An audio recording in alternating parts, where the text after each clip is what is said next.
Cybersecurity researchers have flagged a large-scale operation that impersonates open-source and freeware projects to funnel unsuspecting users through a traffic distribution system, TDS, and deliver malware families like Remus Stealer, AnimateClipper, and the SessionGate framework. The sites are well-designed and often look like legitimate project portals at a glance, sometimes referencing real upstream resources.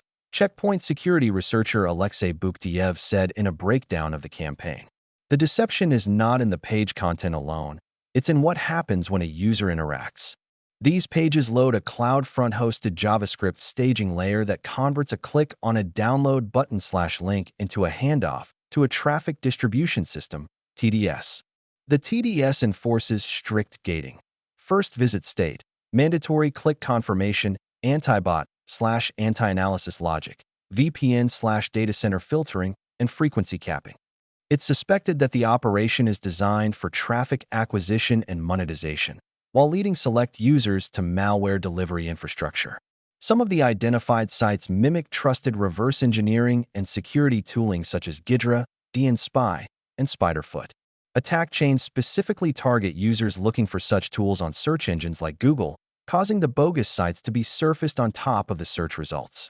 An early iteration of the campaign was documented by FullStory in November 2025.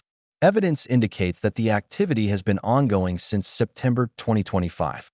These domains are focused on gaining favorable search engine rankings by leveraging the name, brand, and popularity of the original websites and projects, the Atlanta-based company noted at the time. Many sites are in the top rankings on Google for the relevant search term, often eclipsing the real project's website. This makes their visibility an asset and can maximize links and content. Although there was no indication that any of these domains were put to use for malicious activity, other than to generate content to drive traffic and enable third parties to advertise their own sites.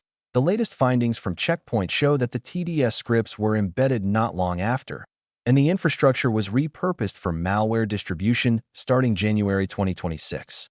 Clicking the download button initiates a TDS redirection chain that results in the deployment of malware.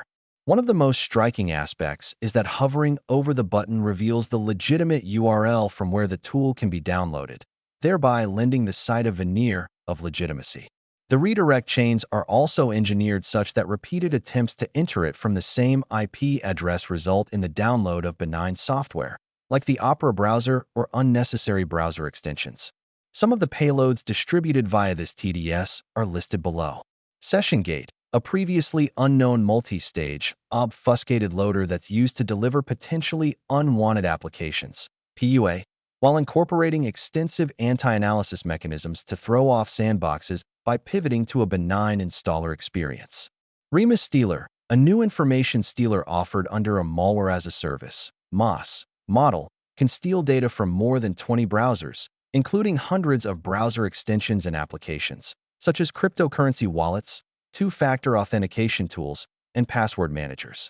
Remus is believed to be a variant of the Remus Stealer. AnimateClipper, a cryptocurrency clipper that can substitute wallet addresses copied to the clipboard and hijack transactions across more than 20 blockchain ecosystems. It's delivered by means of a click-fix lure. An analysis of virus total telemetry has revealed approximately 2,000 to 3,500 submissions of samples associated with the SessionGate family to date. The vast majority of the submissions have originated from Turkey, Poland, Brazil, Germany, France, Russia, and the UK. The end goal of the SessionGate infection sequence is to drop a payload that's unique per client and delivered only after traversing the redirect path end-to-end. The multi-stage delivery chain, combined with an extensive validation logic and TDS side gating, is designed to resist analysis and make payload retrieval a challenging task for analysts. The final DLL payload is responsible for communicating with an external server, retrieving an encrypted configuration from the server, extracting the download URL from the configuration, and downloading and silently executing the next stage malware via command-exe. The more plausible primary objective is traffic acquisition and monetization. However, by embedding a gated TDS layer and funneling search traffic into it, the operators become part of a distribution chain whose downstream consumers can include malware distributors. The same traffic pipeline that drives gray monetization can also selectively route real users to malicious payloads.